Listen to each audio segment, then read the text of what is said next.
ቶፊቅ መሐመድ ያሲን ይባላለው ዌዲንግ ፕላነር ነኝ። በዌዲንግ ፕላነርነት ላለፉት 7 ዓመታት ሰራ ቆይቻለሁ። ኤሌጋንስ ኢቨንትስ የሚባል ድርጅት አለኝ። በዚህ ቢዝነስ ላይ ላለፉት 7 ዓመታት ቆይቻለሁ። የተለያዩ ሰርጎችን አዘጋጃለሁ። እስከ ዛሬ ድረስ አክቹዋል ቁጥሩን መናገር ቢከብድም ምናልባት ከ300 ያላነሱ ሰርጎችን ሰርተናል ብለን እናስባለን። ሰርግ ያለ ፎቶ እና ያለ ቪዲዮ ሰርግ ከተደገሰ ኢትስ ፖይንትለስ። ቀሪ ሀብታቸው የሚያገኙት እሱ ነው። ያንን ነገር እንዲያምር ቀሪ ሀብታቸው እንዲያምር ሙሽሮች ሳይጨነቁ እንዲያልፉ። ሰርግ ያው መጀመሪያ ሙሽሮች ነው፣ ከዛ የቤተሰብ ነው፣ ደን ወደ ታዳሚ ይሄዳል። ስለዚህ እነዚህ ሰዎች ሳይጨነቁ ሳይረበሹ ኮስታቸውን በደንብ በተመጣጠነ በበጀታቸው መልክ እንዲሄዱ የዌዲንግ ፕላነርስ ኃላፊነት በጣም ትልቅ ነው። ቤዝድ ኦን ዘ በጀት መስራት የሚችለው ያለውን የከተማውን የሀገሪቱንም ዋጋ የሚያውቀው ኮኔክሽኑ የሚኖረው ልምዱም የሚኖረው ዌዲንግ ፕላነር ሲሆን፣ ዌዲንግ ፕላነር ማለት ምንድነው? ኦን ቢሃፍ ኦፍ ዘም ሰርጉን የሚደግስ ሰው ማለት ነው። ለሙሽራ እንደ ቤተሰብ ነው፣ ለሙሽራ እንደ ወንድም ነው።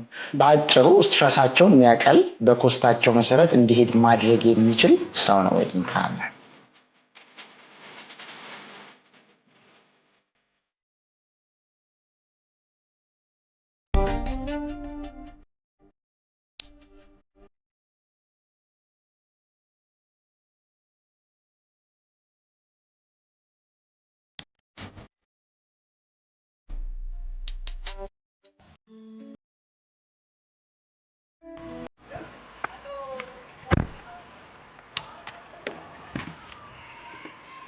የተወለድኩት እዚሁ አዲስ አበባ ነው፣ ልደታ አካባቢ ነው።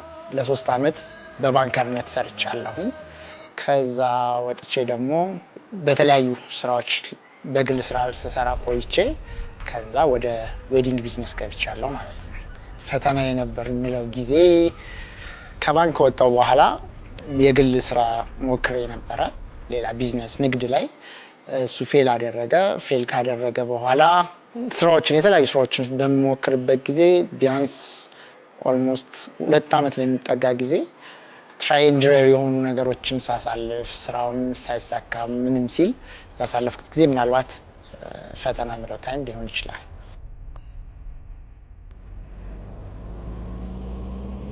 ሌሎች ነገሮች በምሞክርበት ሰዓት እዚህ ዌዲንግ ኢንዱስትሪ ላይ ያለ ጓደኛ ነበረኝ። ያ ጓደኛዬ በአጋጣሚ የሆኑ ሰዎች ሰርጋቸው የሚያቀናጅልን ሰው እንፈልጋለን እና እርዳ ምናምን ሲሉት በድፍረት ቆይ አንድ ሰው አለ አለና የኔን ስልክ ሰጣቸው። ከዛ በፊት ከዚህ ጓደኛዬ ጋር እሱ ሰርግ በሚሰራበት ጊዜ አብሬው እሄዳለሁ፣ አብረን እናያለን፣ እናወራለን ስለ ሰርግ። ይሄ ቢሆን እኮ ይሄ የሚል ነገሮችን ዝም ብዬ ከማየው ነገር ሀሳብ ሰጠው ነበር። ስለዚህ በድፍረት የኔን ስልክ ሰጣቸውና ከዛ ነገረኝ፣ እንደዚህ ያለው እንትን አድርጋቸው፣ እኔም የምነግርህ ነገር ማሳየህ ነገር ይኖራል ብሎ አለኝ። ከዛ ለእኔ በጣም እንትን ነበረ፣ አስፈሪ ነበረ። ከዛን ኦልራይት ብዬ ተቀበልኩኝ ስራውን። እሱን ስራ ተቀብዬ ወደ ስራ ከመግባታችን በፊት የሆነ ጊዜ ገደብ ነበረ ሰርጉ እስከሚደርስ ማለት ነው። በዛ መሀል ሆነን በአጋጣሚ አንድ እንደውም የሚያስቅ ነገር እዚህ ጋር ልጨምርላችሁና ከጓደኛዬ ጋር፣ በነገራችን ላይ የጓደኛ የዲቫ ዲኮር ባለቤት ዳኒ ኮመርስ ይባላል እና ከእሱ ጋር ቢሮ ቁጭ ብለን እሱ ቢሮ እንግዶች ያወራል። እንግዶች እያናገረ ስለ ስራው ስለ ሰርጉ ብዙ ጥያቄዎች ይጠይቁታል እና እኔ ቁጭ ብዬ እየሰማሁኝ እያለ ከዛ ሁሉ ነገር አወሩት። ይጠይቁታል፣ ይመልስላቸዋል፣ ይጠይቁታል፣ ይመልስ። መጨረሻ ላይ ኢቨንት ኮኦርዲኔተር እንፈልጋለን ሲሉት ለምን እሱ አይሰራላችሁ ብሎ ይላቸዋል። ከዛ ቀኑንም አረሳው፣ ለሚያዝያ 10 ይሉታል። ከዛ አየኋቸውና ተይዣለሁ አልኩት። ከዛ ሰርግ የሚባል ሰርቼ አላውቅም። ይሄን ያልኩበት ምክንያት ምንድነው? ፍራቻ። ፈራሁኝና ተይዣለሁ አልኩት እና አላመነም ጓደኛዬ። ማለት እንዴት ሆኖ ነው አለ። ከዛ እነሱ ከወጡ በኋላ ይሄ ሁላ ጥያቄ ሲጠይቁ እኔ ግራ ገባኝ። ስለዚህ በኋላ ተቀብዬ እንትን እንዳልለው ስል ተመሳሳይ እኮ ነው ከባለፈው ጋር ምንም ልዩነት የለውም አለኝ። በጣም እስከዛሬ ተይዣለሁ በሚለው ይስቅብኛልና ያንን ፍራቻ ነው ያን ነገር እንዳደርግ ያደረገኝ። ግን ከዛ በኋላ ሹታይ የመጀመሪያውን ዌዲንግ ስሰራ የተለያዩ ነገሮች ገጥሞኛል። የመጀመሪያ ቀን ትሩ ታይም ኤክስፒሪየንስ እያዳበርኩኝ ልምድ እያዳበርኩኝ አሁን ላይ ሳስበው እነዛ ሰዎች የሚጠይቁት ወይም የጠየቁት ጥያቄዎች ኖርማል ማንኛውም ሙሽራ የሚጠይቀው ነገር ግን ድፍረቱን አላገኘም። እዚህ ጋር እያዥ ከትምህርቱ ጋር ሳያይዝልሽ እኛ ጋር የሚማሩት ተማሪዎች ይሄ ነገር አሁን አይጋጥማቸው። ምክንያቱም ያለውን ነገር መሬት ላይ የወረደውን ነገር ኦልሬዲ በትምህርት መልክ ስላገኙት ቀጥታ ወደ ስራ መግባት ይችላል። እኛ ግን ያኛው ነገር ከማየው ከነበረው ውጭ እውቀቱ አልነበረኝ። ስለዚህ ይሄ ፓርት ነው ወደ ስራ እንድገባ ያደረገኝ። ያው ስራውን ከጀመርኩ በኋላ ግን አንድ ነገር ላይ ከገባሁኝ ስራዬ ብዬ እስከያዝኩኝ ድረስ ትክክለኛ ፕሮፌሽናል የሆነ ወይ መሆን አለበት አልኩኝ። ብዙ አነበብኩኝ፣ ብዙ ነገር ሪሰርች አደረግኩኝ። ከዛ ወዲያው ኦፊስ ከፈትኩኝና ወደ ስራው ሞር ዘልቄ ገባሁ ማለት ነው።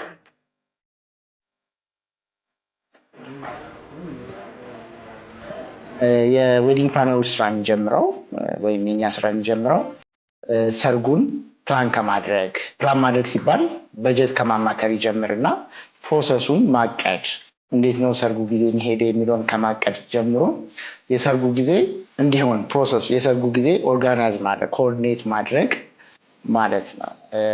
ምናልባት እነዚህ አይነት ፕሮሰሶች አንድ ወር የሚፈጅ ፕሮሰስ አለ፣ 18 ወር ድረስ ደግሞ የሚሄድበት ጊዜ አለ።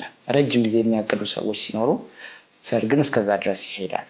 በኢትዮጵያ ኮንቴክስት አብዛኛው ሰርግ በመሰረቱ ሃይ ሲዝን እና ሎ ሲዝን አለ። ሃይ ሲዝን ማለት ከጾም ወቅቶች በኋላ የሚደገሱ ሰርጎች ናቸው። እነሱም ጥር ላይ እና ሚያዚያ ግንቦት ላይ የሚደገሱ እነሱ ሲሆን ረጅም ጊዜ 1 ዓመት ያህል መታቀድ አለባቸው። ምክንያቱም ከተማው ላይ ያሉት የአዳራሾች የሆቴሎች ብዛት አነስተኛ ስለሆነ ከሚደግሰው ሰው ቁጥር ጋር ስለማይመጣጠን ረጅም ጊዜ መታቀድ አለበት። ሎ ሲዝን የሆኑ ጊዜዎች ወቅት ግን የጾም ወቅት ምናምን በሆኑ ጊዜ 2 ወርም 3 ወርም ጊዜ ታቅዶ ሰርግ ሊደገስ ይችላል። ግን እኛ የምንመክረው እንደ ዌዲንግ ፕላነር ሚኒመም 6 ወር ሰርግ መታቀድ አለበት። የጠዋት ሰው አይደለሁም። እዚህ የሰርግ ኢንዱስትሪ ላይ ያለው አብዛኛው ሰው ቀን የሚጀምረው ከሰዓት በኋላ ነው ይባላል። እሱ ምንድነው? ስራው በባህሪው ሌሊት እንድታመሽ ያደርጋል። ሰርግ ጨርሰን ቤታችን ስንገባ ምናልባት ሚድናይት አልፎ 7 ሰዓትም 8 ሰዓትም ይሆናል። ሳትወጂ በግድሽ እንድታመሽ ያደርግሻል። ስለዚህ የምንተኛበት ሰዓት ሌት ሆኖ ነው የሚሆነው፣ ስንነሳም ሌት ሆኖ እንነሳለን። ያ ኢንዱስትሪ የሚያመጣው ነገር ነው። ከዛ በተጨማሪ ክላይንቶቻችንን ቢሮ ቀጥረን ለማግኘት ብዙ ጊዜ እነሱ ራሱ የሚመቻቸው ከሰዓት በኋላ ከስራ ሲወጡ ምናምን ነው መምጣት የሚፈልጉት። ስለዚህ እነሱ የምናገኛቸው ምናልባት ሰው ከስራ ወጥቶ በሚዝናናበት ሰዓት፣ እኛ ደግሞ ቢሮ ቁጭ ብለን እንግዶች የምናገኝበት ሰዓት ነው። ስለዚህ የጠዋት ሰው አይደለሁም።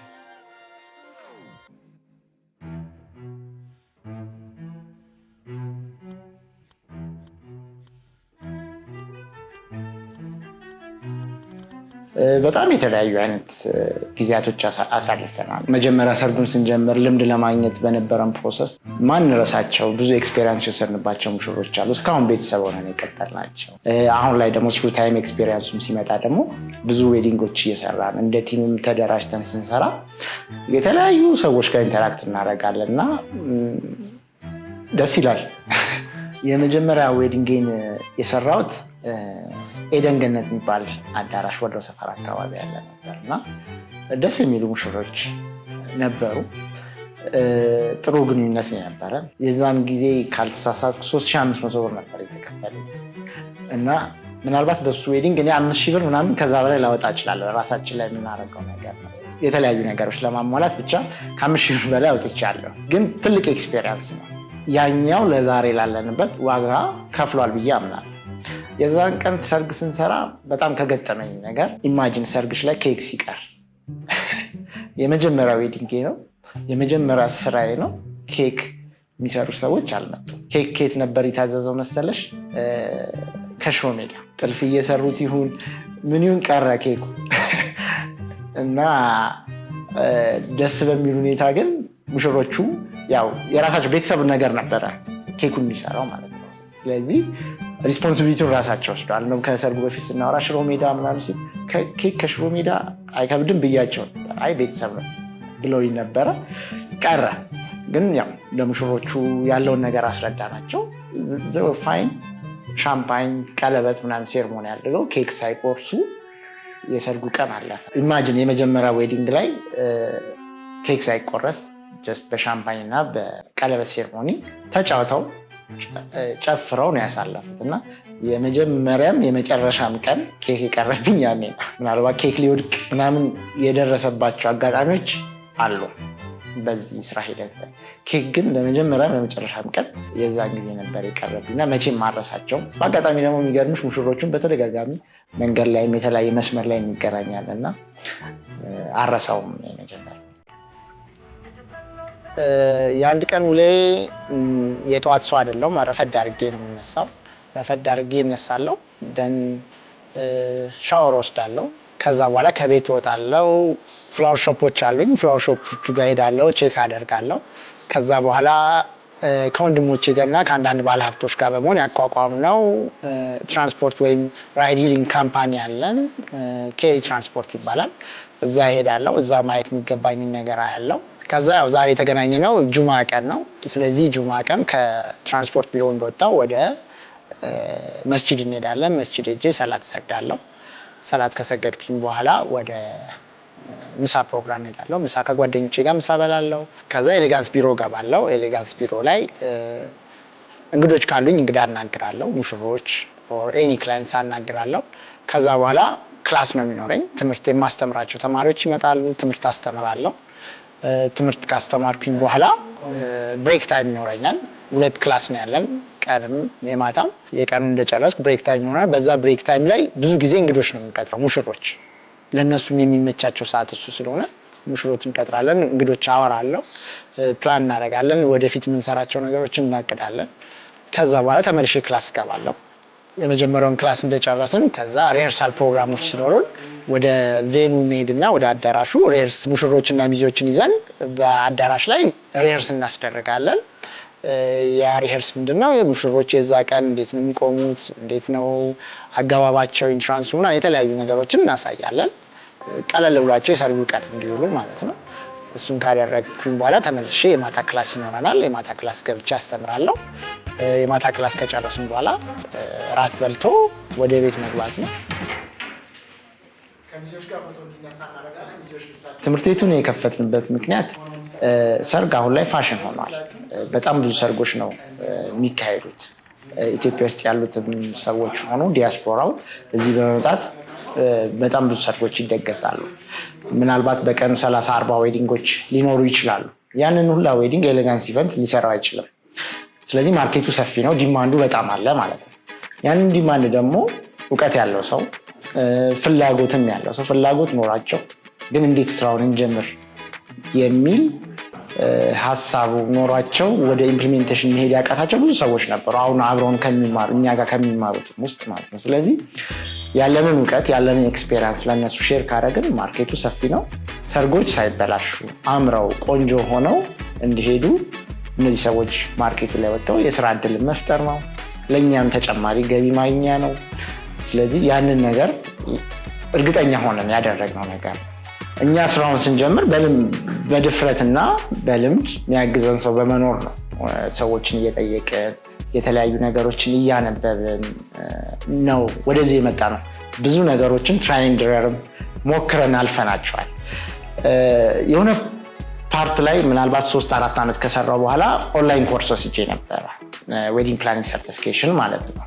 እዛ ላይ ስማር ኦኬ ይሄ ነገር ለካ እንደዚህ ባደርገው ይሄኛው ሞር የተሻለ ነበር፣ ይሄኛው ደግሞ ልክ ነበርኩኝ፣ እስከዛሬም ለካ በልምድ በጥረት ያገኘሁት ነበር ትክክል ነበርኩ እያልኩ ያሳለፍኳቸው ነገሮች ነበር። ከዛ ስማር ያገኘሁት ተጨማሪ እውቀት አለ። ያ ተጨማሪ እውቀት ምናልባት ኤሌጋንስ ኢቨንት አሁን ላለበት ደረጃ አድርሶታል ብዬ አምናለሁ። ምክንያቱም እውቀት ሲኖረው አንድ ሰው የሚሄድበትን አካሄድ ያስተካክላል። ከክላይንቶች ጋር እንዴት መሄድ እንዳለበት፣ ከቬንደሮች ጋር እንዴት መስራት እንዳለበት ሞር ያሻሽለዋል። ስለዚህ አሁን የሚማሩት ተማሪዎች አሁን ኤሌጋንስ ኢቨንት ገብተው እየተማሩ ያሉት ተማሪዎች እኛ ያለፍንበት ባለፉት ዓመታት የገጠሙን ነገሮች ኤክስፔሪንሳችንን ሼር ስናደርጋቸው ቶሎ ያንን ነገር የማወቅ ቅድሚያ የመዘጋጀት እድሉን ያገኛሉ። ስለዚህ ያን ሁሉ ዓመታት እኛ የለፋንበትን እነሱ በአጭር ጊዜ ውስጥ እውቀቱን አግኝተው ከዛ ወደ ስራ መግባት ይችላሉ ማለት ነው። ሰርግ በትንሽ በጀትም በትልቅ በጀትም የሚጠቀሱ ሰርጎችን ሰርተናል። በትንሽ በጀት የሚለውን ከጀመርን ቅድም የጠቀስኩላችሁ ዌዲንግ በ120 ሺህ ብር ነበር ይሰራል። 120 ሺህ ብር ነበር የፈጀባቸው። ጊዜውም ትንሽ ወደኋላ ነው፣ ግን በትንሽ በጀት የተሰራው ዌዲንግ በእኔ በኩል እሱ ነው። ትልቅ ብዬ ደግሞ የምጠቅሰው እኔ አክቹዋል ፊገሩን ራሱ መናገር ሊያስቸግር ይችላል። ምክንያቱም በጣም ትልቅ ሌክዠሪ የሚባል አይነት ዌዲንግ ነበረ። በጣም ብዙ ሚሊዮኖች ነው የወጡት። ምናልባት 30-40 ሚሊዮን ከዛም በላይ ሊሆን ይችላል የወጣበት። ምክንያቱም ሰርጉ ብቻ አሁን ከ2000 ምናምን ሰው በላይ፣ መልሱ እንደዛው ከ2000 ምናምን ሰው በላይ፣ ቅልቅል እንደዛው። ከዛ ውጭ ደግሞ በጣም የተለያዩ አይነት ፕሮግራሞች ሲያዘጋጁ የነበረ ሰርግ ነው። እነዚህ ምልሽ 2000 ሰው ተጠራ ምናምን ምልሽ ራሱ ከተማችን ላይ ባሉ በጣም ትላልቅ ሆቴሎች ሌክዠሪ በሚባል ደረጃ የተጠቀሟቸው ማቴሪያሎች ከሚለብሱት ልብስ ጭምር በዲዛይነር የተሰሩ በጣም ትላልቅ ውድ የሚባሉ ልብሶችን ተጠቅመው የተጠቀሙበት በጣም ኤክስፔንሲቭ ብዬ የምለው እሱ ነው። ደግሞ እንደ ሚድልም እንሰራለን፣ በትንሽ ብር እንሰራለን። ከፍ ያለ ዋጋ የሚያወጣሉ።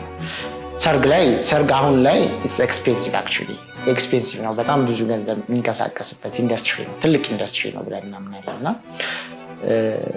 እንደዚህም ሌክዠሪ ሁሌ ይወጣል ማለት አለ። ዋንስ የዋይል የሚሆን ነው፣ በትንሹም ደግሞ ሁሌ ይሆናል ማለት አለ።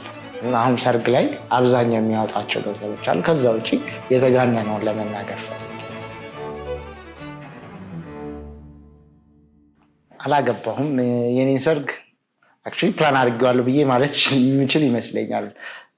ብዙ ሰርግ ከመሄዴ ብዙ ሰርግ ከመስራቴ ምን አይነት ዌዲንግ እንደምፈልግ አውቀዋለሁ።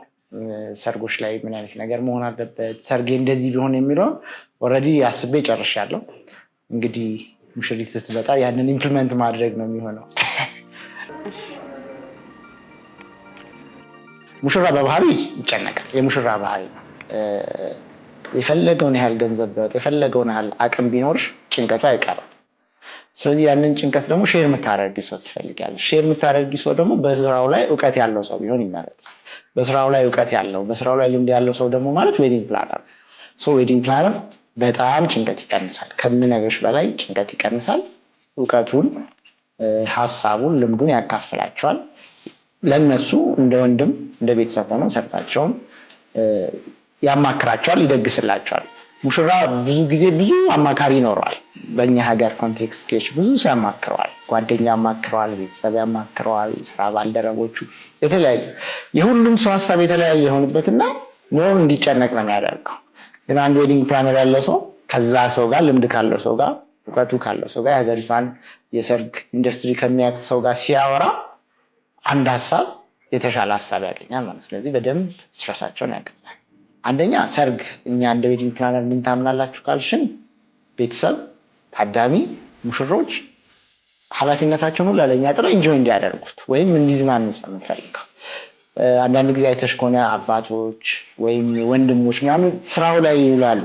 ሰርጉ ላይ በሚካሄደው የሆነ ስራ ክፍል ይሰጣቸውና እዛ ላይ ይሳተፋሉ። የልጃቸውን ሰርግ፣ የወንድማቸውን ወይም የታቸውን ሰርግ ኢንጆይ ሳያደርጉት ሳይዝናኑት ምንም አይነት ሜሞሪ ሳይኖራቸው ያሳልፋል። ያ ደግሞ ትክክል አይደለም ነው ብለን የምናምነው። ምክንያቱም ያቺን አንድ ቀን በህይወት ዘመን አንድ የምትገኝን ቀን ተዝናንተውባት ማለፍ አለባቸው። ስለዚህ ሶሻል ላይፉ ከሰርግ በፊት የሚኖሩ ፕሮግራሞች ይኖራሉ። ብዙ ፕሮግራሞች አሉ። እንደ ባህላችን እንደ ሁሉም ብሔር ባህል የተለያዩ አይነት ፕሮግራሞች አሉ። ስለዚህ እነዛ ፕሮግራሞች ላይ መሳተፍ ይችላሉ። የሰርጉን ቀን ግን ኢንጆይ አድርገው ተዝናንተውበት እንዲያልፉ እድሉንም አመቻችተናል ብለን እናምናለን። ሙሽሮች ወደ እኔ ሲመጡ በጣም የሚቸገረው ነገር የሚፈልጉትን ነገር አለማወቅ። ብዙ ጊዜ ሙሽሮች የሰው ሰርግ መድገም ነው የሚፈልጉት። የራሳቸውን ያቀዱትን ምናምን ሳይሆን የከሌ ዌዲንግ እንዲሆን ይፈልጋለሁ። የወንድማቸው፣ የቤታቸው፣ የቤተሰብ፣ የጓደኛ ሊሆን ይችላል፣ ወይም የሴሌብሪቲዎች። ስለዚህ አውቀው አስበው የራሳቸው የሚፈልጉትን ሲያውቁ ቆንጆ ነገር ይሆናል። ሁልጊዜ ምን መጀመሪያ ለማድረግ የምጥረው ምን አይነት ነገር ነው የሚፈልጉት፣ ምን አይነት ዌዲንግ ናቸው፣ ምን አይነት ቦታ ላይ ሊደግሱ ነው የሚሆነው የሚለውን አያለው። እሱም ከሰጡኝ በኋላ ከነሱ በጀት አንጻር ጋር አቀናጀውና ለእነዚህ ሰዎች ይሄ ቢሆን የተሻለ ነው የሚለውን ሀሳብ እሰጣለሁ። ያው ዲሲሽን ኦልዌይስ ክላይንቶች ነው ለእነሱ ተዋለው። አንዳንድ የማይሆኑ ዲሲሽኖች ብቻ ሲሆኑ እያስቆምን ሰርጋቸውን እንደግሳለን። በጣም አጭሩ ጊዜ በአጭር ጊዜ ውስጥ የሰራነው ሰርግ በአንድ ሳምንት መጣ። በአጋጣሚ ልጁን አውቀዋለሁ እና እንደዚህ ላገባ አስቤያለሁ እርዳኝ ብሎ ነው የመጣው። አንድ ሳምንት ነው የጠሩት ሰው 150 ሰው አካባቢ ነበረ። በጀታቸውን በጣም በበጀት የሚደገስ ዌዲንግ ነበር። ሆነስትሊ በጣም ቆንጆ ዌዲንግ አለፈላቸው። ሁሌ አሁን ባገኘኝ ቁጥር ስለ ሰርጉ ሳያመሰግን አያልፍም እና አጭሩ ይህ ማለት ግን በአንድ ሳምንት መጥቶ ሰው ሊደግስ ቢል ይደገሳል ማለት አለ። ጊዜውን ማተር ያደርጋል። ቅድም እንደተናገርኩት ሰርግ ሲደገስ ሃይ ሲዝን ሎው ሲዝን የምንላቸው ነገሮች አሉ። የእሱም ሎው ሲዝን ስለሆነ ነው ያ ነገር የሆነው። አጭር ብለን የምንለው አንድ ሳምንት ነው። በዚህ ስራ ላይ በጣም አስቸጋሪው ነገር ከሰዎች ጋር ዲል ማድረግ። የተለያየ አይነት ባህሪ ያላቸው ሰዎች ነው የሚገርመው። አንድ ሰርግ ላይ ምናልባት 1000 ሰው ከጠሩ 1000 አይነት ባህሪ ያለው ሰው አለ። ስለዚህ ከሰዎች ጋር ዲል ማድረግ ትልቁ ስኪል እንደውም ኢንተርፐርሰናል ስኪል ነው። ከሰዎች ጋር እንዴት ነው ዲል ማደርገው? ከሙሽሮች ጋር ዲል የምታደርጊበት ወይ አለ፣ ከቤተሰቦች ጋር ዲል የምታደርጊበት ወይ ይለያል። ከገስቶች ጋር፣ ከስራውን ከሚያስኬዱት ስቴክሆልደሮች ጋር ዲል የምታደርጊበት ወይ በጣም የተለያየ። እነሱን ለሁሉም እንዳመጣጡ የምታስኬድበት ነገር ካልሆነ አስቸጋሪ ነው። የሰውን ባህሪ መናገር የሚጠበቅብኝ አይመስለኝም። ሁሉም የተለያየ አይነት ባህሪ፣ በጣም ቁጡ አለ፣ በጣም ረጋ ያለ አለ። ስለዚህ ለሁሉም እንደያመጣጡ ነው የምንወስደው። ትልቁ አስቸጋሪ ነገር ብለን የምናምነው የሰዎች ባህሪ።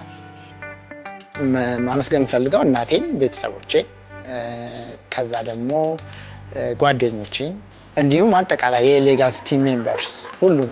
በዚሁ አጋጣሚ ሌላ ማመስገን የምፈልገው የኤሌጋንስ ትሬኒንግ ስኩል የመጀመሪያ ተማሪዎች ዛሬ የመጨረሻቸው ክላስ ነበረ። በዛው ላይ ሰርፕራይዝ አድርገውኝ ኬክ እንድቆርስ አድርገውኛል። ሁሉንም ተማሪዎችን በጣም አመሰግናለሁ። መልካም የህይወት ጊዜ እንዲገጥማቸው እመኛለሁ ለነሱ። አብሮኝ እስከዛሬ ከመጀመሪያውም ጉዞ ጀምሮ እስካሁን ያሉኝ ጓደኞችን ሁሉንም በጣም አመሰግናለሁ። ወደፊት ኤሌጋንስ ኢቨንት ኢንሻአላህ ከአላህ ጋር ትልቅ ደረጃ ከዚህም በላይ ትልቅ ደረጃ ይደርሳል። ብዙ ተማሪዎችን ያስመርቃል። ትላልቅ ኢቨንቶችን ይሰራል። ትልቅ ካምፓኒ ሆኖ እናገኘዋለን ብዬ ተስፋ አደርጋለሁ።